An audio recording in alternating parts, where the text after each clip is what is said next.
Entonces queremos darles la bienvenida mientras pues también se va conectando el resto de gente que confirmó su asistencia para el encuentro de hoy. Me voy a presentar, yo soy Natalia Guzmán de la Dirección de Mercadeo de Programas Académicos, soy coordinadora de promoción de programas. Llevo 15 años trabajando en la Javeriana, mi formación es en comunicación social y bueno, me encanta poder acompañar hoy esta actividad que es liderada por la carrera de sociología, donde pues es muy importante, chicos y chicas que se han conectado con nosotros, que ustedes hagan sus preguntas, si quieren saber también sobre la carrera, sobre las inscripciones, si quieren preguntarles también a las personas que hoy nos acompañan de la carrera de sociología para que conversemos y aprovechemos como este espacio muy ameno entre todos. Y bueno, el tema que tenemos hoy es un tema que nos han propuesto y que es un tema que está muy, eh, no quiero usar la palabra de moda, pero no encuentro un sinónimo, que está como muy en boga ahora de la cotidianidad de todos, ¿no? De todos nosotros que estamos cuidándonos en medio de esta pandemia pues que nos ha llevado a conectarnos ahora a través de estos canales virtuales. Y hoy queremos hablarles sobre las ciencias sociales más cerca, sociología, implicaciones sociales de la pandemia, desde la mirada de los egresados. Entonces, este tema es supremamente oportuno justamente en esta etapa que estamos viviendo todos. Nuestra invitación es a que pues ustedes hagan sus preguntas. Aquí estamos en un aula virtual que es de la Universidad Javeriana.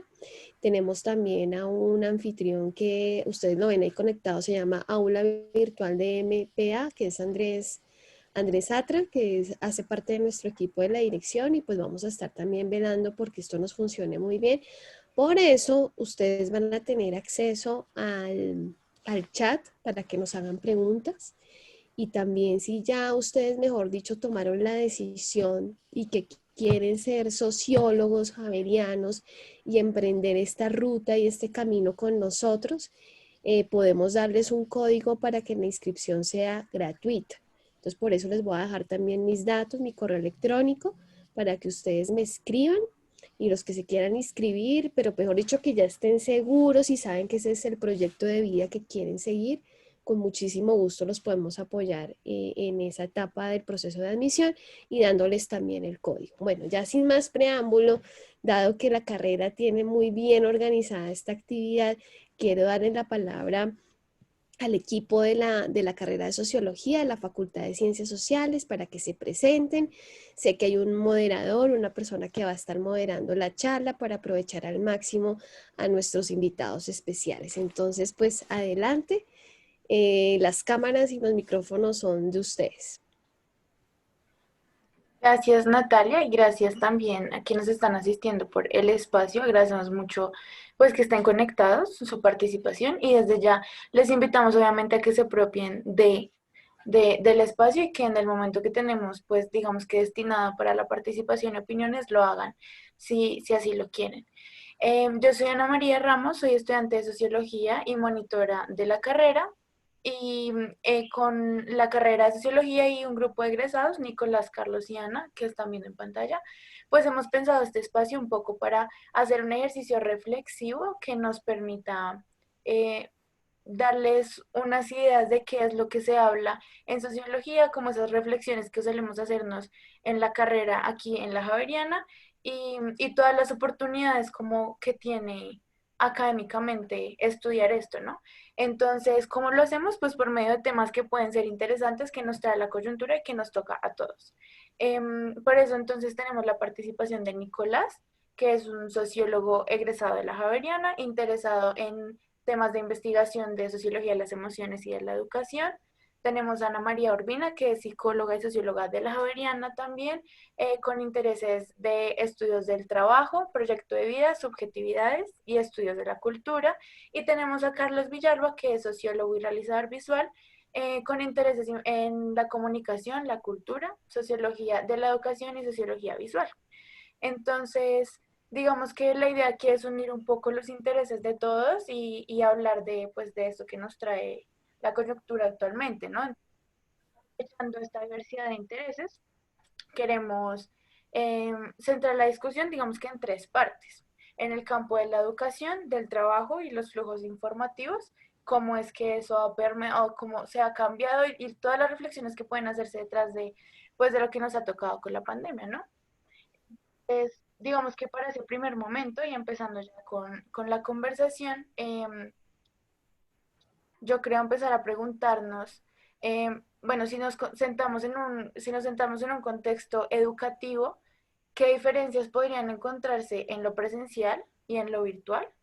Y cómo es que estas diferencias pueden intervenir y modificar también emocionalmente, ¿no? En todo el proceso que evidentemente ha cambiado. Entonces, le doy aquí la palabra a Nicolás. Vale, Ana, muchísimas gracias. De nuevo, muchísimas gracias también a Natalia y un saludo para todos y todas quienes nos acompañan ahorita en esta tarde, en esta charla. Entonces, bueno, yo creo que para comenzar a abordar el tema de lo que implica entender lo que ha sido la educación en el escenario de la pandemia y de lo que ha sido ese tránsito de la presencialidad a la virtualidad y de unir todo esto con, digamos, con una idea de querer incluir las emociones en el proceso educativo. Yo pienso que hay que partir de dos ideas, o se puede partir de dos ideas, de las cuales la primera se refiere a que si queremos hablar de las emociones humanas, obligatoriamente, necesariamente tenemos que hablar de nuestras vidas personales. Es decir, implacablemente tenemos que abordar qué es lo que sucede en nuestras vidas personales, en nuestras vidas privadas, para comprender el papel o el peso que poseen las emociones en nuestra vida en general y en nuestras actividades o en nuestros roles sociales específicos, hablándolo puntualmente. Entonces, por un lado esa idea, y la segunda idea que habría que tener en cuenta, yo creo que es el hecho de eh, romper con la falsa idea que se tiene de que la racionalidad es opuesta a la emocionalidad. Digamos que por tradición estamos acostumbrados a asociar lo racional con el cerebro, con los procesos mentales que nos permiten orientarnos, que nos permiten estructurar nuestro pensamiento y nuestras acciones en el mundo. Y por el contrario, asociamos lo emocional con el corazón. Entonces, además de esto, solemos darle una carga negativa en el sentido de que todo lo emocional pareciera que está dispuesto a desorientarnos de nuestros objetivos, a convertirse de cierta forma en un obstáculo eh, para cumplir eficientemente con todos los procesos que creemos que son tan racionales. Entonces, lo que uno puede analizar y lo que uno puede darse cuenta es que justamente estos no son dos aspectos opuestos entre sí, sino que justamente se complementan. Digamos que por más racional que una acción o que un comportamiento nuestro pretenda ser, siempre va a estar mediado y siempre va a estar, eh, digamos, siempre va a atender a una emoción específica, en tanto que las emociones lo que hacen es justamente prefigurar y orientar la forma en la que nos desenvolvemos en sociedad, la forma en la que pensamos, la forma en la que hablamos, la forma en la que nos movemos, nos comportamos, etcétera, etcétera.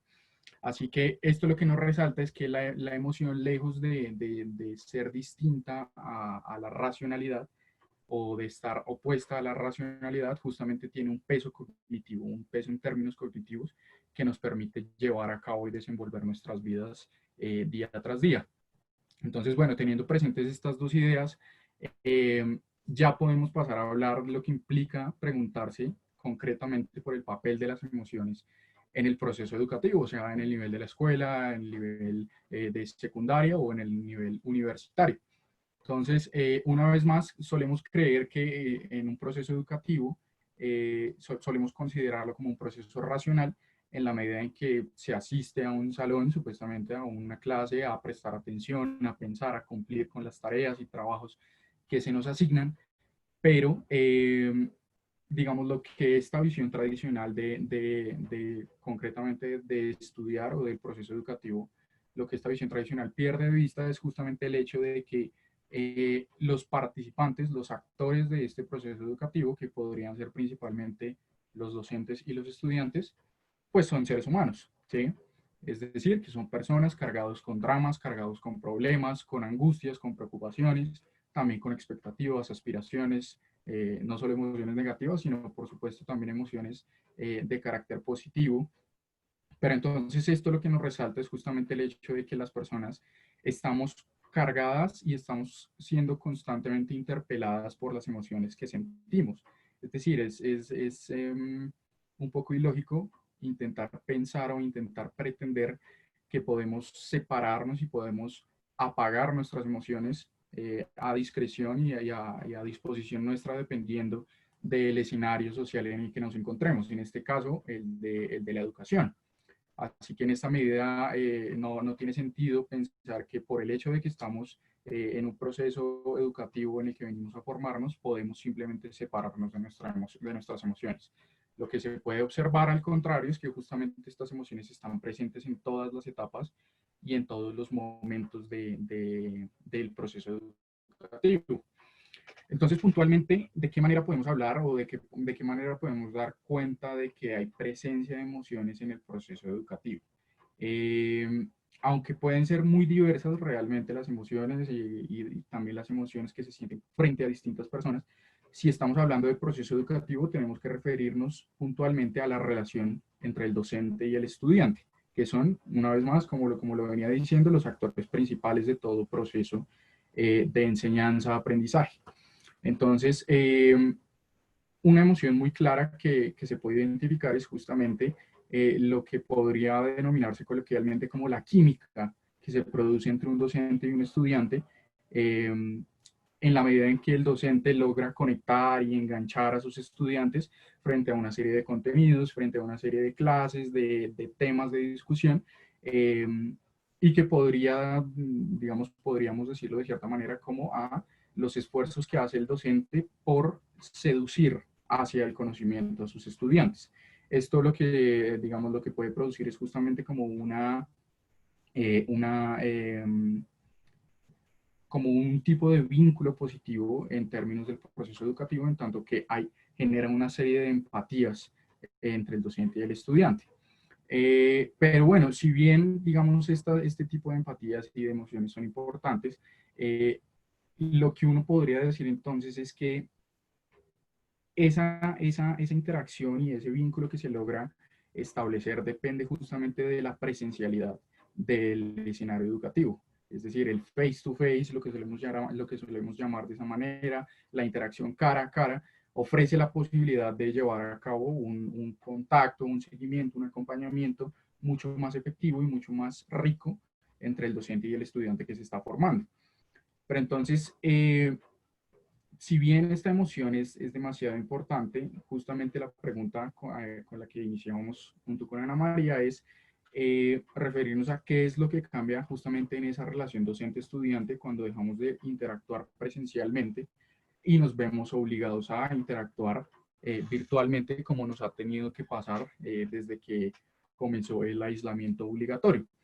Entonces, digamos que aparte de todo lo contrario que puede suponer la falta de contacto presencial, es decir, a que ya no haya ese tipo de vinculación efectiva entre el docente y el estudiante y que esto favorezca el proceso educativo, lo que se puede observar es que entonces hay una mayor desconexión entre un docente que habla a través de una pantalla y un estudiante que le cuesta mucho más conectarse positivamente con la clase y aprender efectivamente los contenidos de una clase, pero si nos ponemos a analizar el hecho de lo que ha supuesto estar 24 horas al día, los 7 días de la semana encerrados en casa, el escenario se torna muchísimo más complejo.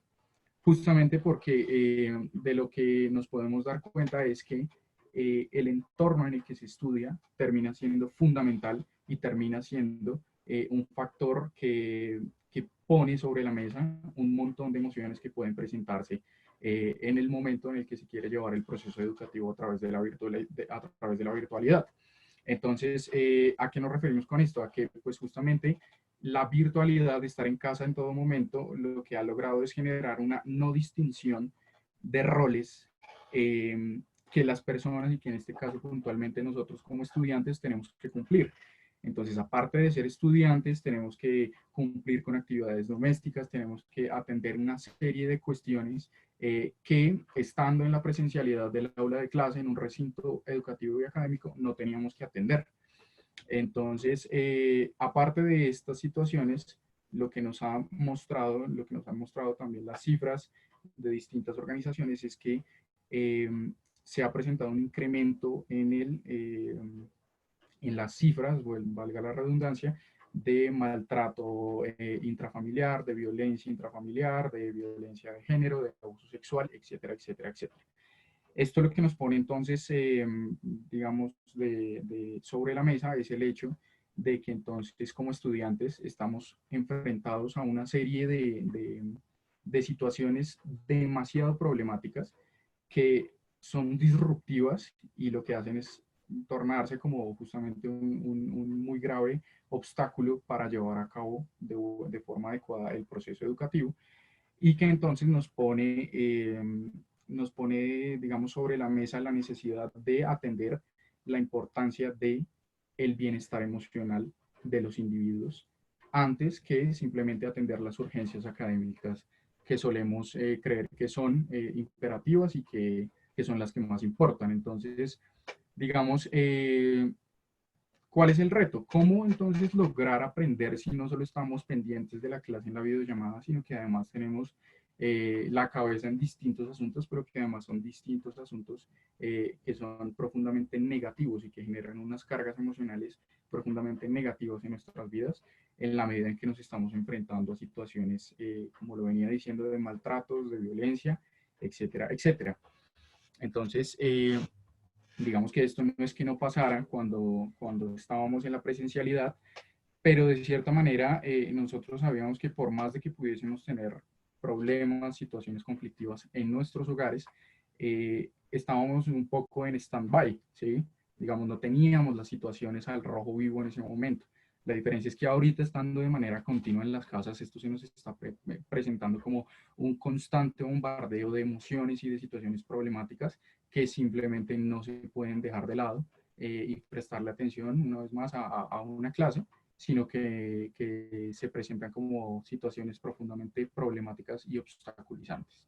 Entonces, digamos que el hecho de entender el peso de las emociones en el proceso educativo, más allá de fijarnos en las emociones positivas que puede generar una buena serie de herramientas y de estrategias pedagógicas, más que todo el punto al que yo quiero ir en este momento es a resaltar el peso de las emociones, pero en términos de eh, cómo insertamos nuestras emociones personales, íntimas, privadas y nuestras situaciones de vida problemáticas y cómo las conciliamos con este proceso académico, que pues por supuesto no puede parar, pero que por eso no puede negar y no puede perder de vista la importancia y la relevancia de atender las necesidades emocionales, de atender las necesidades de bienestar de los niños, niñas y jóvenes.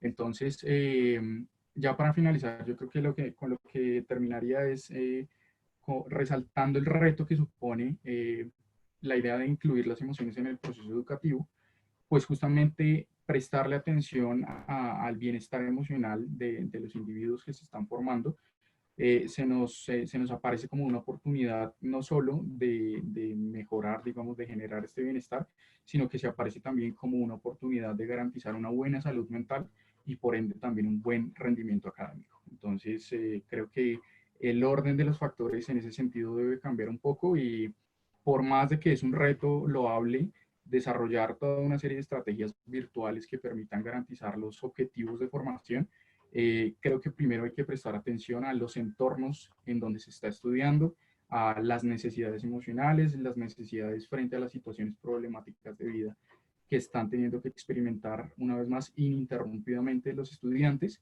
y en esa medida lograr, como lograr este triple objetivo, matar tres pájaros de un solo tiro y garantizar el bienestar emocional, la salud mental y teniendo esas dos ruedas marchando, creo que va a ser mucho más sencillo favorecer un buen rendimiento académico en los distintos escenarios y en los distintos niveles educativos en los que un estudiante pueda estar.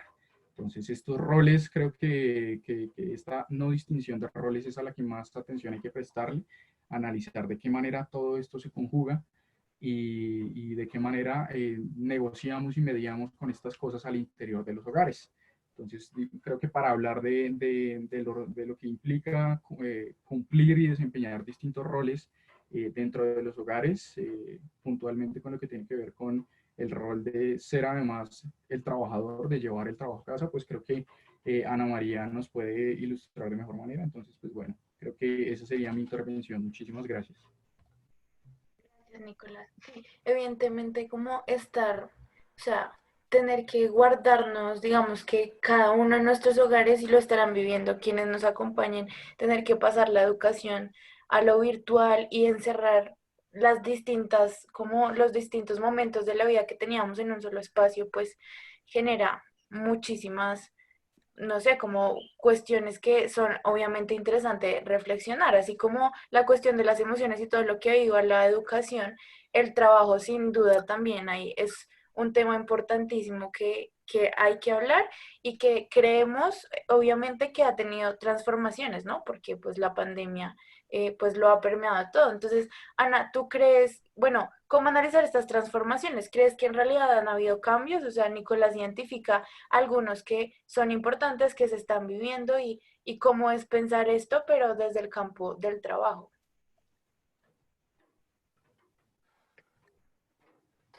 Bueno, buenas tardes a todos y a todas. Ana, muy interesante la pregunta. Yo siento que la pregunta por qué permanece igual en lo social y qué cambia es como muy importante para la sociología en todos los ámbitos y en el ámbito del trabajo, pues no es excepción. Yo hoy casi que les voy a hablar de una única cosa que es el cambio, o sea, que cambia y que se mantienen los relacionamientos del trabajo y en el trabajo, ¿sí?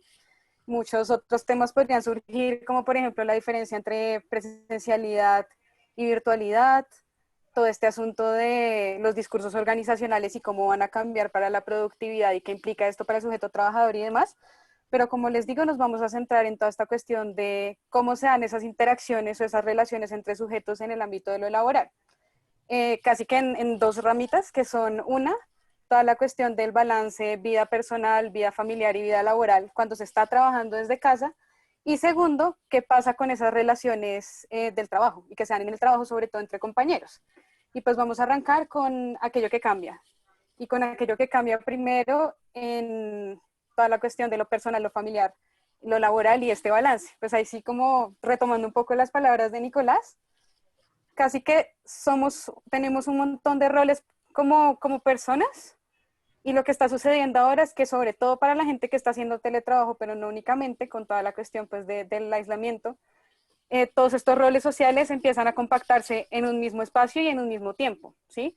Entonces, si yo antes era trabajador en la oficina de 8 a 5 y después de eso o antes de eso iba al gimnasio, si estudiaba aparte de trabajar, si aparte de eso era amigo los viernes o los fines de semana de rumba o en un bar o en un concierto, y aparte tenía un rol familiar cuando llegaba a casa y me ocupaba de pronto de labores domésticas o de pensar en, no sé, relacionarme con quien vivo.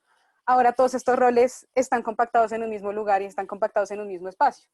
Entonces, estas vivencias que yo creo que para todos ustedes son tan claras como son para mí, como toda esta cuestión de estar en la reunión, pues en el caso del trabajo, estar al mismo tiempo haciendo el almuerzo, lavando la loza, para las personas que son padres, estar acompañando a los hijos en el quehacer de las tareas que también está en este mismo espacio doméstico, que es el espacio educativo y el espacio laboral al mismo tiempo, el que uno esté en reunión y el perro ladre o el gato se le pase a uno por el frente del computador, es como una realidad que estamos experimentando y que desde los datos que yo he obtenido pues trabajando con empresas no es tan coyuntural como uno puede creer.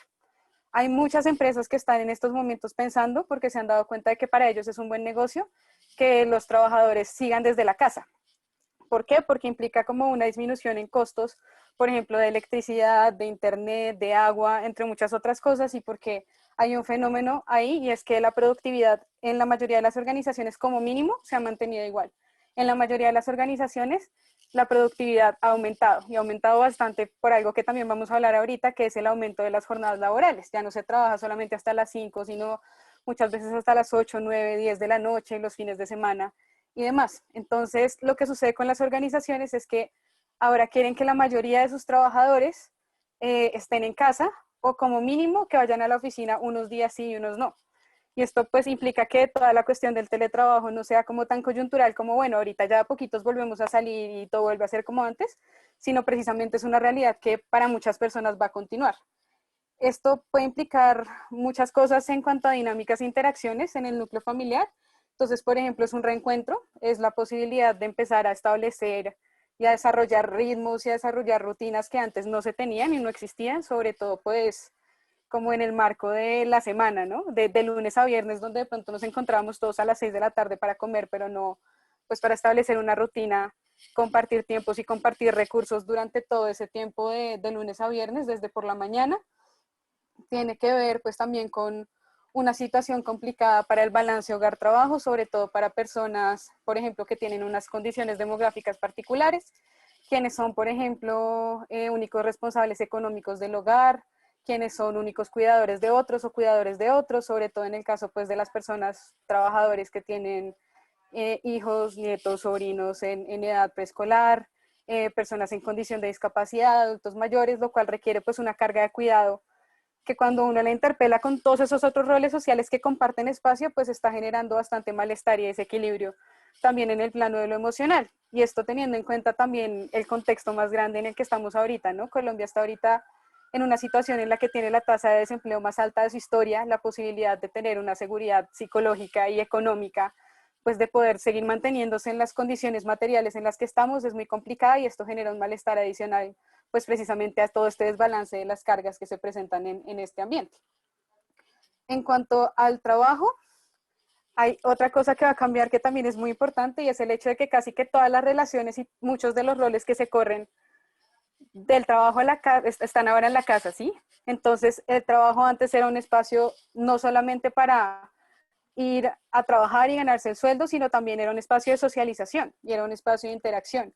Desde, no sé, me encontré en el pasillo con mi compañera antes de la reunión y fuimos y nos tomamos un café, hasta la hora del almuerzo, los viernes de tomarse una cerveza, las fiestas de fin de año. Todas estas vivencias no solamente implicaban el compartir un espacio para trabajar, sino el generar redes de interacción, muchas veces incluso amistades, redes de apoyo que podían llegar a ser muy importantes y que ahora como el espacio, y esto es, sí, como el espacio, todos los roles están en la casa y ya no se comparten estos espacios como de cotidianidad espontánea, por decirlo así, o estos rituales o rutinas como el ir a almorzar, pues estos espacios, el cambio es que se pueden estar perdiendo. Esto implica también otras cosas a nivel identitario, que es como el segundo punto del cambio en lo laboral, y es que el trabajo, aunque para la generación mía y para la generación de ustedes tiene menos peso como factor que crea identidad, para el caso de nuestros papás, o por lo menos de los míos, sí era súper evidente. Y es, para esa generación el trabajo era muy importante para quienes ellos eran y cómo se narraban como personas. Entonces, yo trabajo en tal empresa, tengo tal cargo, llevo 15, 20, 30 años trabajando en esta organización, era un factor supremamente importante para cómo se narraban a ellos mismos, en cómo estaban situados en el mundo y las relaciones que establecían con otros.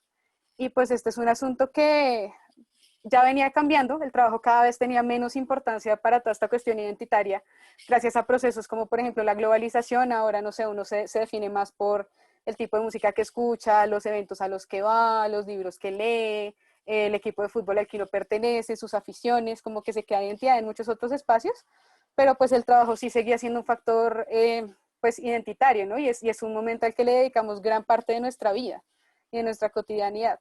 Pero ya con todo este asunto de la ruptura, lo que cambia si muchos seguimos en teletrabajo es precisamente el rol identitario que tiene el trabajo va a disminuir mucho más y va a disminuir mucho más rápido de lo que ya lo venía haciendo. Ya en cuanto a las temáticas que permanecen iguales, en cuanto a toda la cuestión del balance personal, familiar y laboral, hay un asunto que es la carga del cuidado doméstico y la carga del cuidado de otros, ¿sí? Que antes de la pandemia la venían haciendo mucho más las mujeres que los hombres, a eso se le conoce la doble carga como la doble carga laboral. Y bueno, habían un montón de teóricos que estaban diciendo que precisamente al estar hombres y mujeres durante el mismo tiempo en el hogar, lo que iba a pasar era que iba a haber como una redistribución de esas cargas, que ya no iban a ser las mujeres las que hacían como la mayoría de ese trabajo doméstico y del cuidado, sino que se iba a equiparar y que se iba a ser bueno para las mujeres en el mundo laboral, porque les iba a dar tiempo para poder pues estar más disponibles para cuestiones de trabajo y poder así como ascender. Sin embargo, lo que se está viendo en el caso colombiano es que las cosas permanecen igual o incluso pueden empeorar un poco más. La doble carga laboral la siguen ejerciendo sobre todo las mujeres, no hay un cambio como muy notorio ahí, y esto representa problemas e incluso retrocesos de la mujer para la mujer en el ámbito del trabajo.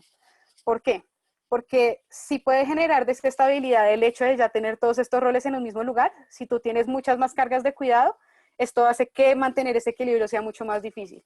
Y en el caso de las mujeres con trabajos que requieren que salgan, se vuelve casi imposible, porque si los niños están estudiando desde la casa, si no hay quien esté cuidando, si no hay quien esté ejerciendo como todos estos roles de cuidado sí, de cuidado, lo que sucede es que las mujeres tienen que empezar a decir, no, yo no puedo salir porque tengo que cuidar a mi hijo, yo no puedo trabajar hasta las 10 de la noche porque tengo que estar aquí en otros muchos roles sociales que también me corresponden.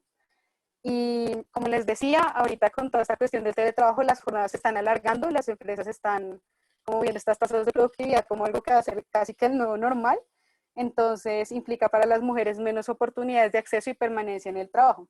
Y esto es súper evidente en temas como las tasas de las que les hablaba de desempleo, donde es el más alto en Colombia en toda la historia. La parte de las ciudades tienen una tasa de desempleo todavía más alta y en las ciudades, por cada hombre que pierde su empleo, son 2 las mujeres que pierden su empleo.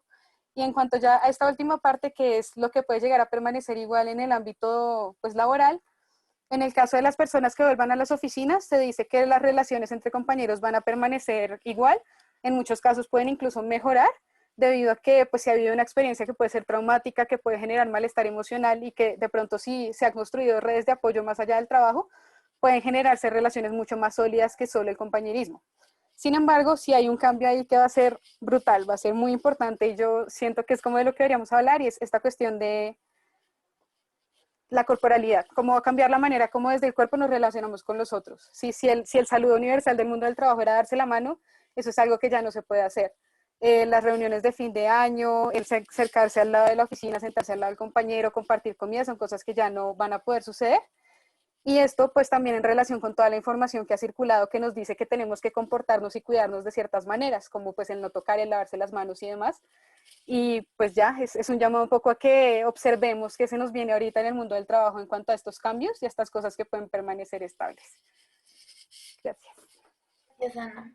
E igual también, bueno, de aquí entonces sale en doble vía, ¿no? Pues pensar que la pandemia, pensaríamos todos que obviamente ha cambiado por completo todas esas relaciones sociales que teníamos, pero también podemos ver y no, no siempre.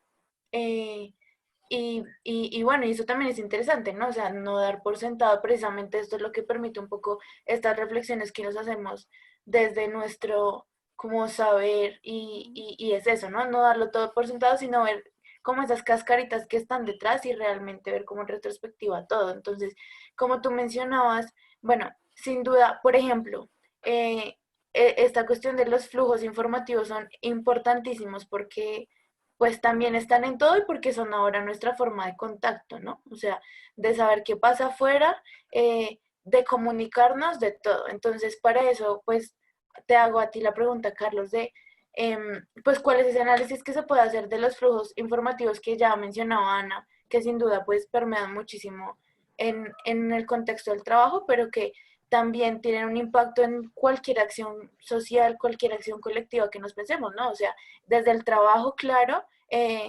desde la educación, como lo piensa Nicolás, emocionalmente, pero también desde sentidos políticos, de salubridad, de todo, ¿no? O sea, finalmente lo que está pasando afuera, ¿no? Entonces, vamos el espacio ahora a ti. Muchas gracias, Ana María. Bueno, primero que todo, un saludo para todos y para todas. Como lo señalas, pues efectivamente la pandemia, este momento que estamos viviendo, ha reconfigurado la forma en que nos comunicamos y nos informamos, ¿no? Y por lo tanto ha cambiado la forma en que se dan los flujos informativos. Este momento pues es excepcional, ninguno de nosotros nos lo esperábamos un año atrás. Ha cambiado cómo nos informamos, en qué frecuencia, bajo qué medios. Sin embargo, ha habido otros momentos históricos que también han sido excepcionales y han modificado no solo la forma en que nos comunicamos, sino también la forma en que pensamos la comunicación y sobre todo que pensamos la comunicación desde las ciencias sociales. En ese sentido, lo primero que me gustaría mencionar es que los flujos informativos y todos los hechos comunicativos siempre se piensan con relación a circunstancias históricas que son excepcionales. Por ejemplo, las guerras mundiales no solo cambiaron la forma en que las personas se comunicaban, sino que, por ejemplo, en las ciencias sociales reforzaron la percepción de que los medios informativos eran principalmente herramientas de control y de manipulación, ¿no? Entonces surgen algunas teorías como la de la aguja hipodérmica, que tienen unos postulados dentro de un contexto de guerra que promueven la idea de que un mensaje es como una bala. Un mensaje es un disparo, un mensaje es como una inyección, un ataque que busca depositar información en el otro. Y eso, digamos, con un objetivo que puede ser político fundamentalmente o económico, ¿no? En un contexto de guerra, para que la persona que está recibiendo el mensaje, digamos, se adhiera a los postulados de uno de los bandos de esta guerra. Entonces, claro, detrás de esto pues había unos presupuestos que hoy en día pues están muy cuestionados por la sociología contemporánea, que son los presupuestos de que un mensaje puede moldear la conciencia de una persona como si esa conciencia fuera una figura de arcilla, ¿no? Entonces, claro, ahí vemos nosotros la propaganda nazi, por ejemplo, el papel de la propaganda nazi, que diseñaba mensajes con el objetivo de que fueran inculcados en el pueblo y claro, y los pensadores de las ciencias sociales también pensando que eso era posible, ¿no? Que era posible moldear la conciencia como si la comunicación se tratara de un emisor lanzando un estímulo comunicativo que las personas lo asumían, digamos, de forma crítica, ¿no?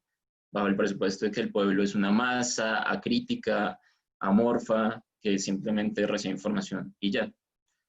Entonces, la sociología contemporánea, pues, viendo cómo en realidad, digamos ya con datos concretos, cómo en realidad la gente consume información, pues se da cuenta que hay muchos procesos en que la gente mastica esa información, la gente procesa esa información, la gente le da usos muy diversos a la información, ¿no? Eso no quiere decir que no haya una relación de poder entre los medios de comunicación y los receptores o el público, ¿no? Claro que hay una relación de poder, pero sí nos tenemos que bajar de esa idea de un control absoluto de los medios de comunicación o de un poder omnipotente de los medios de comunicación.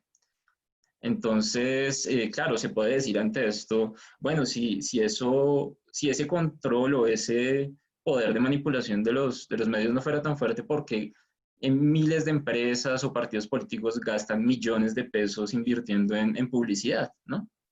Entonces, y los publicistas lo saben muy bien, los publicistas saben muy bien que con un mensaje publicitario no es que van a modificar la conciencia de una persona, pero con un bombardeo de mensajes que se repiten una y otra vez y aparecen en distintos espacios a distintas horas, en distintos días de la semana, están creando un mosaico de opciones, que son los mosaicos de opciones que tiene el público. Y ese es el verdadero gran poder de los medios de comunicación, crear una agenda mediática, es lo que llaman la agenda setting, que las personas tengan a su mano una serie de opciones, un mosaico de opciones, y esas son las que hay, ¿no? Esto llevémoslo al mundo de las noticias, al plano de los contenidos noticiosos. Claro, digamos que las noticias, nosotros sabemos que los medios de comunicación pueden tomar determinadas posturas, por ejemplo, a favor del gobierno, a favor de determinados partidos políticos, y eso no necesariamente es que se traduce en que la persona asuma ese mensaje, digamos, de forma crítica, pero sí es lo que la gente tiene a la mano. Los medios de comunicación tienen un gran poder, que es decir qué es comunicable y qué no. O sea, qué es noticia y qué no es noticia. Entonces, eso es un punto que quiero dejar ahí para ahorita retomar, digamos, pensando ya en el tema de de la pandemia, ¿no? Porque entonces, claro, nosotros pensamos que estamos en un momento histórico, que es una circunstancia excepcional y claro que lo es, que está cambiando las formas en que nos comunicamos, pero, pero detrás de esto ya veníamos viviendo un momento histórico antes de la pandemia que está cambiando radicalmente o que ya estaba cambiando radicalmente las formas de informarnos, de comunicarnos y básicamente es la irrupción de lo digital. Estamos hoy en día en un mundo digital que depende muchísimo de lo digital. Las relaciones que tenemos nosotros con otras personas, sea de nuestra ciudad, de nuestro país o de otras partes del mundo, dependen de lo digital. Y eso no es algo nuevo, eso es algo que estamos viviendo hace 20 años, 25 años. Y eso es un hecho histórico excepcional que está cambiando profundamente a las sociedades en el mundo y está cambiando profundamente, ha venido cambiando profundamente la forma en que nosotros experimentamos eh, el tiempo y el espacio, ¿no? Entonces nosotros ya ahorita estamos en un mundo tan interconectado que no, digamos, si nos queremos comunicar con alguien de Indonesia, no tenemos que esperar a que llegue una carta como era hace 30 años, una carta que se demoraba 2 o 3 semanas en llegar, o quizás más, o quizá más, sino que simplemente agarramos el celular, mandamos un mensaje y llega automáticamente, o podemos hacer una llamada por WhatsApp que llega automáticamente. Eso modifica muchas cosas y lo pensamos también, lo podemos pensar también en términos de noticias, ¿no? Antes, pues nosotros si queríamos informarnos en noticias teníamos que ir a la tienda, comprar el periódico, traerlo aquí a la casa, leerlo. Y ya ahorita no, pues nosotros podemos estar en la cama, agarramos el celular y prendemos, abrimos cualquier red social y nos informamos, ¿no? Que eso es otro tema, ¿no? Ya no necesariamente ni siquiera nos tenemos que meter a portales de noticias, nos podemos meter a Facebook, a Twitter y ahí nos estamos informando. Incluso hay redes sociales que no son principalmente para uso informativo, sino de entretenimiento, y que la gente los reconoce como redes de información también. Digamos, hay cifras que dicen que 3 de cada 10 personas utilizan TikTok para informarse, ¿no?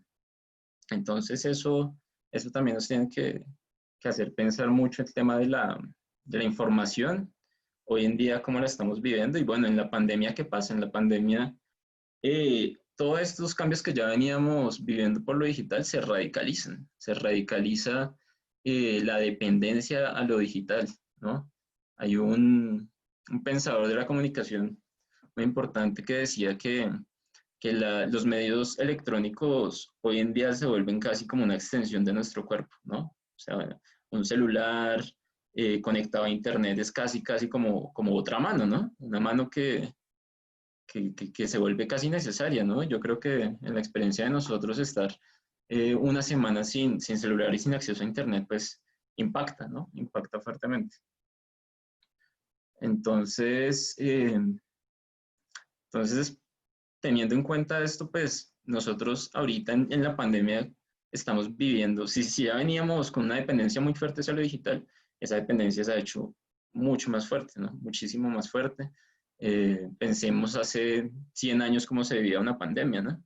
Cómo se podía vivir una pandemia y hoy en día la vivimos por medio de esto, de lo digital, y nos enfrentamos entonces frente a un panorama, ¿no? Digamos, lo digital también ya venía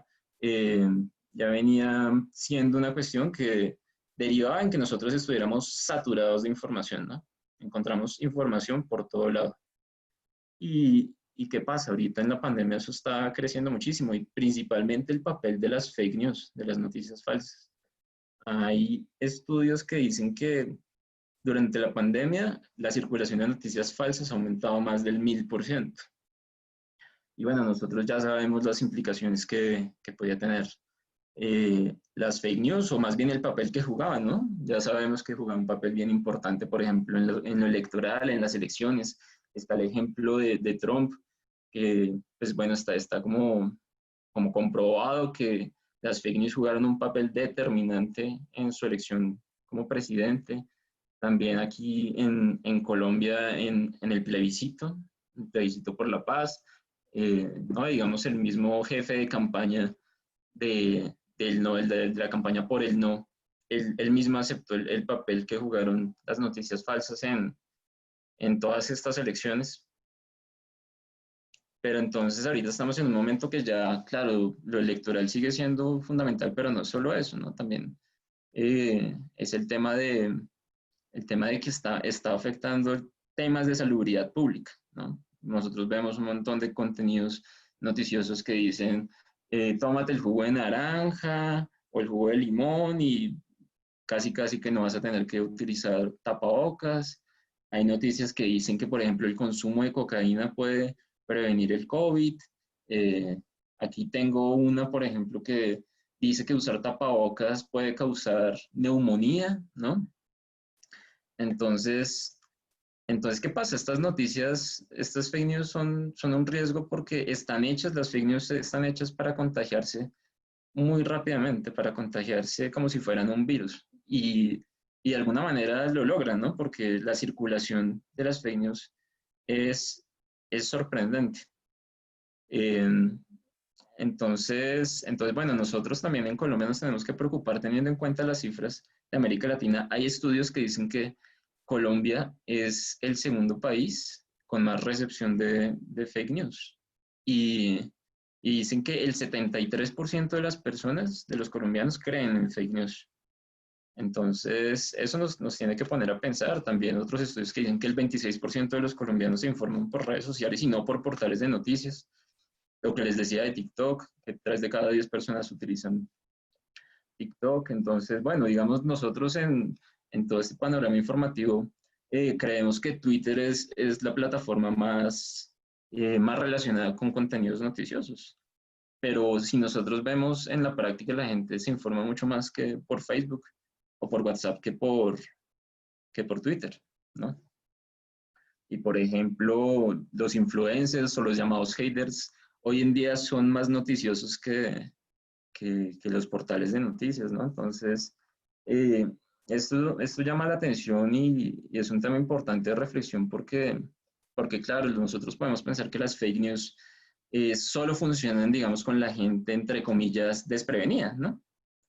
Gente desprevenida, gente que no revisa bien la información, que leen un titular y ya lo reenvían, o que ven una foto que puede ser modificada en Photoshop y la reenvían.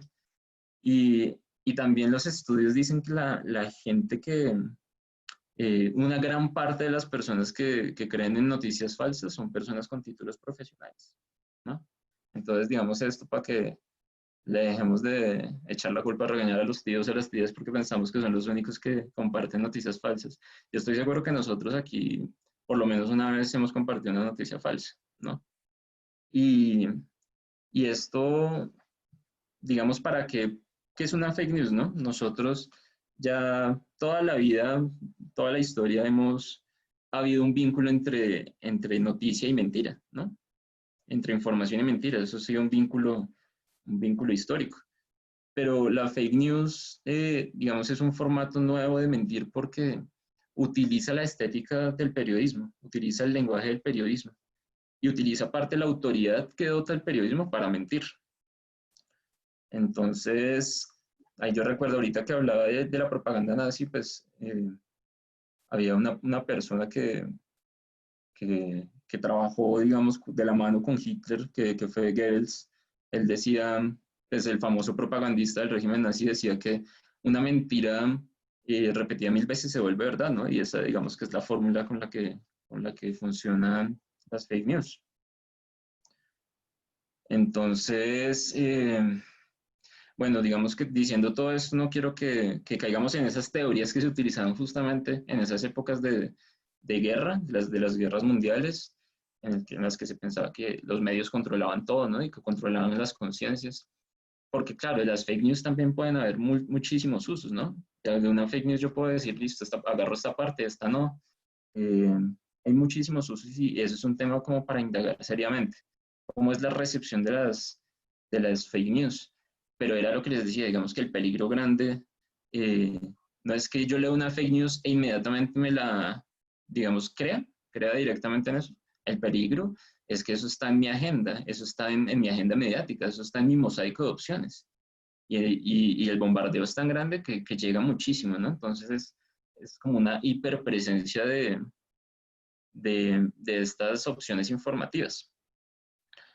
Entonces, bueno, digamos que con todo este panorama de lo digital, están todos estos riesgos que también trae la desinformación por una información, digamos, saturada a la que tenemos acceso, pero también pensemos en las posibles apropiaciones que podemos tener de los mensajes, ¿no? Y aparte estamos en un momento en el que las personas no solo somos receptores, sino que también producimos noticias, ¿no? Con lo digital, las personas podemos producir noticias y eso también cambia muchas cosas con respecto a otras épocas históricas.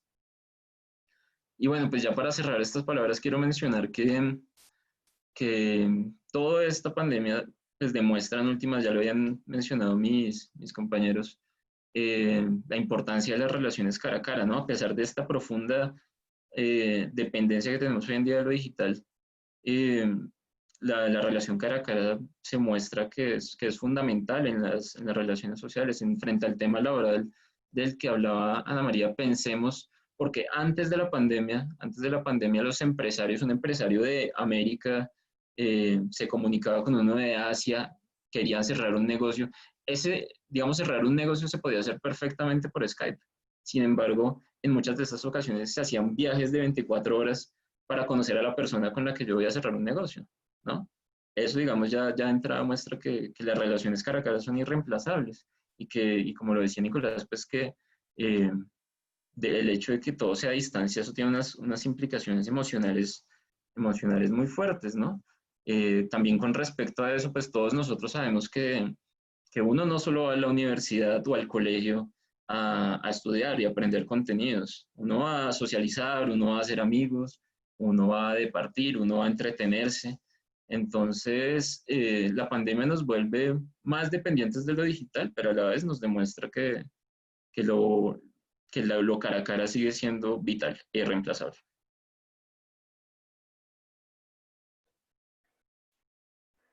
Bueno, ahora después de estas reflexiones que si bien digamos que uno los puede pensar desde tres campos distintos, igual estamos viendo cómo es que todo termina juntándose en algún punto, ¿no?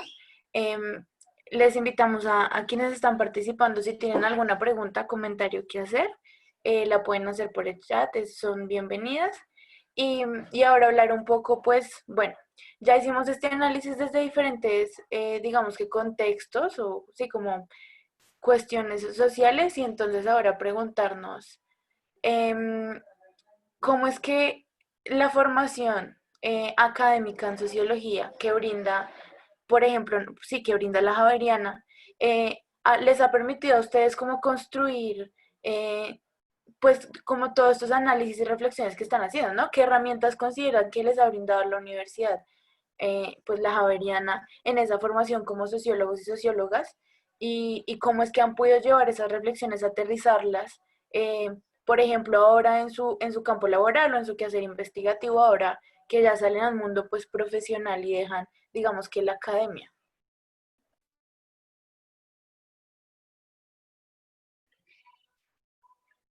Entonces, bueno, si tenemos preguntas, si es así, entonces invito a Nicolás, si quieres, puedes responder eso, como qué herramientas consideras que te brindó la universidad para toda esta formación y para este análisis que finalmente es el que estamos haciendo hoy.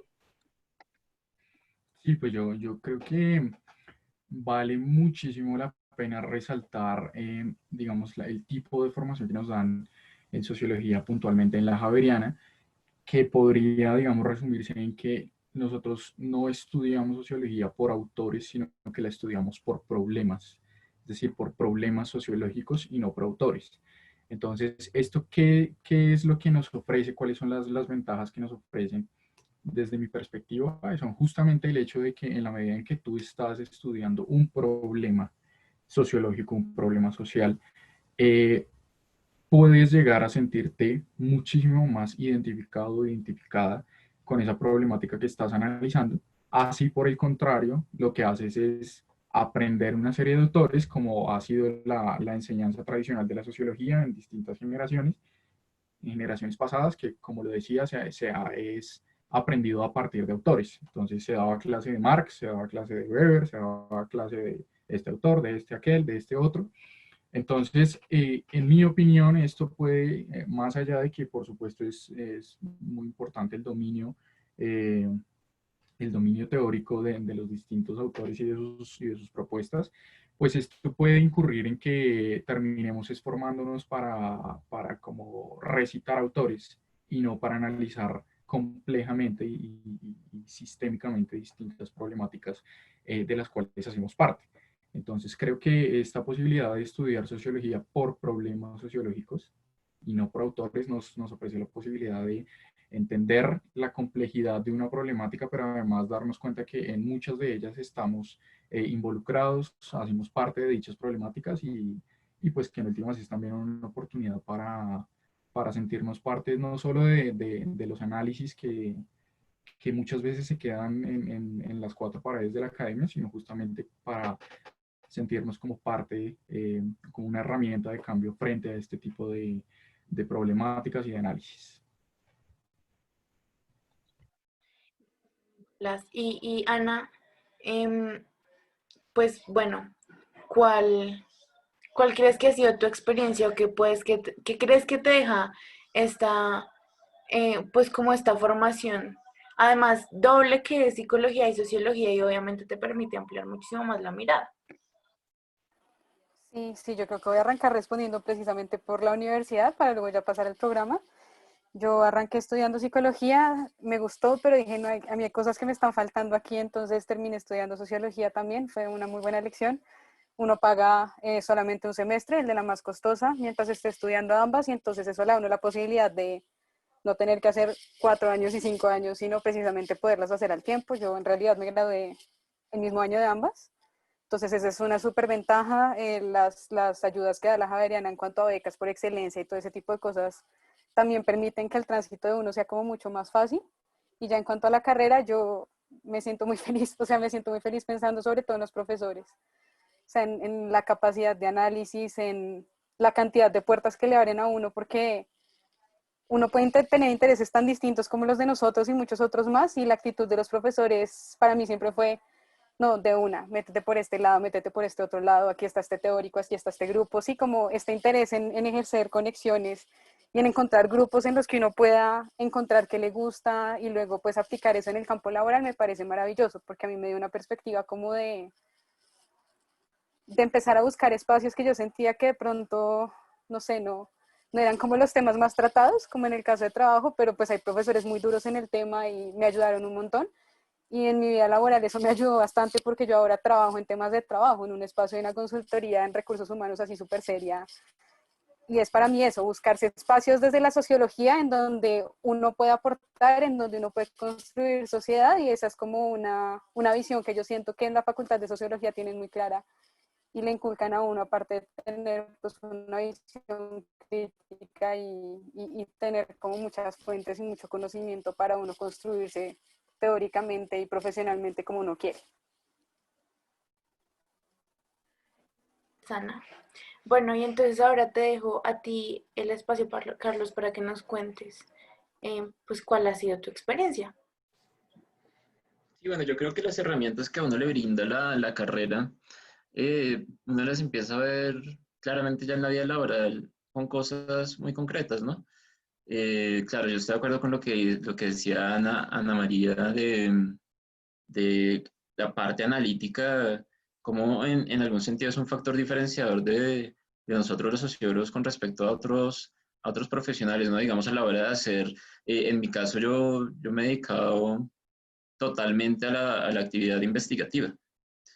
Y entonces, por ejemplo, a la hora de hacer revisión bibliográfica, algo que con los compañeros de trabajo, con los jefes, siempre se ha mencionado, es eso, ¿no? Como la, la parte que nosotros tenemos los sociólogos de desmenuzar las lecturas, compararlas con otras, no quedarnos simplemente con una lectura, digamos, superficial, sino que nosotros, yo siento que la formación que brinda la Javeriana nos da muchas herramientas para hacer una lectura crítica y desmenuzada de las cosas. Y digamos, esto en la lectura particularmente, pero lo que hay de fondo es una actitud una actitud crítica, una actitud analítica, una actitud también propositiva, ¿no? Que yo siento que en las organizaciones laborales hoy en día eso se exige mucho, ¿no? Que no solo sea pues un trabajador que va a desarrollar tareas concretas y ya, sino que también uno esté proponiendo cosas, ¿no? Uno esté, eh, uno esté yendo, digamos, un poquito más allá de lo exigido, y yo creo que eso es algo que brinda la universidad, ese tipo de herramientas. Bueno, y también lo que mencionaba Nicolás y Ana, eh, yo siento que también el hecho de cómo es la carrera, que eso sí yo creo que es propio de la Javeriana, es que uno tiene la posibilidad de tener mucha cercanía con los profesores, ¿no? Digamos que no hay esa barrera. Uno tiene una pregunta, uno puede ir a la oficina y decir, profe, tengo esta duda, no entendí esto de este texto, ayúdeme. Entonces yo siento que es uno cuando llega al mundo laboral, eso se transmite, ¿no? Esa parte de que uno también empieza a trabajar con los compañeros de trabajo de una forma muy, muy confiable, ¿no? Como con mucha confianza. Y eso también, digamos que ayuda muchísimo, yo siento, en el mundo ya profesional. Sí, yo creo que yo agregaría a todo eso que dicen, también un poco esa oportunidad la estoy viviendo y creo que la vemos muchos de mis compañeros, em, esa oportunidad de quizás no salir a enfrentarnos con el mundo profesional, eh, a lanzarnos al agua, como en muchas ocasiones nos toca, sino también la posibilidad que brinda, pues precisamente por todo ese núcleo que tiene la Javeriana y por nuestros profesores, como esa posibilidad de ir poco a poco metiéndonos en eso que es la labor del sociólogo, por donde sea que lo miremos, por donde sea que nos guste o queramos ejercerla, y cómo es que siendo estudiantes podemos irnos metiendo un poquito por ese camino y entender qué es lo que hay por hacer, cómo habría que hacerlo. Sin duda los profesores son una mano enorme en ese sentido y la Javeriana también, porque tiene un montón de recursos que le permiten a uno meterse a hacer cosas que pues sin duda explotan todo eso que uno va adquiriendo y luego uno se da cuenta, bueno, realmente aprendí mucho y todo esto es lo que he estado acumulando estos años, ¿no? Como en conocimientos. A mí es otra cosa que me parece muy importante, digamos que uno podría salir con un poquito de experiencia de decir, bueno, sé lo que estoy estudiando y sé lo que puedo salir a hacer y las capacidades con las que cuento. Me parece que también es muy importante. Entonces, bueno, agradezco mucho de nuevo a quienes están acá pues escuchándonos a los panelistas, a Nicolás, Carlos y a Ana por el espacio. Recordarles que pues puede ser importante porque les puede dar un poquito de ideas de más o menos las reflexiones que podemos hacernos en sociología. Digamos que estas son tres pinceladas de lo mucho que finalmente nos vamos pensando a lo largo de la carrera, que como dice Nicolás, pues tenemos la fortuna de poder pensarlo no en autores, digamos, limitándolo a eso, sino también a los problemas clásicos, a los problemas contemporáneos, hacer ese ejercicio de pensar y proponer. Eso es lo que quería mostrarles con este espacio en realidad y habrá también una secuencia de eventos más adelante que pretende, pues con la participación de otras personas, estudiantes, ya tuvimos egresados, profesores también, mostrarles como todo eso que tiene la sociología por mostrar, que a veces es un poco difuso, ¿no? Porque a veces no mucho se habla de la carrera, puede ser muy interesante, pero pues también puede limitarse un poco lo que uno tiende a saber. Entonces, bueno, este espacio era para eso. Los invitamos mucho a que participen en los próximos eventos, que igual eventualmente se estarán enterando. Y agradecerles muchísimo por su participación a ustedes como panelistas y a quienes estuvieron interesados en el evento. Bueno, muchas gracias a todos, de verdad. El próximo evento que sigue es Expo Javeriana Pregrados. Entonces, pues ya tenemos los datos de ustedes, de los que se conectaron hoy con nosotros, para enviarles esa invitación. Y bueno, a ustedes darles las gracias por agendar este espacio y por contarnos algo más sobre una problemática actual que va muy articulado, pues un tema central en la carrera. Entonces, pues muy chévere escucharlos como siempre.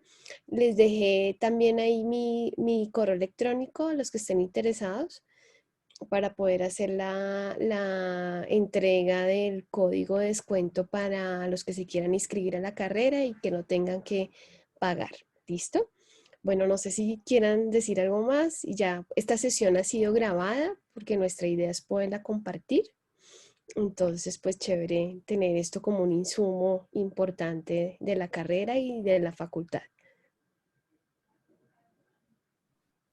Gracias. Gracias a todos por participar. Muchísimas gracias. Gracias por la Muchas invitación una vez más. gracias. Muchas gracias, Ana María, Natalia, por la invitación, a Ángela. Muchas gracias. Muchas gracias. Vale. Chao, que estén bien. Chao. Chao.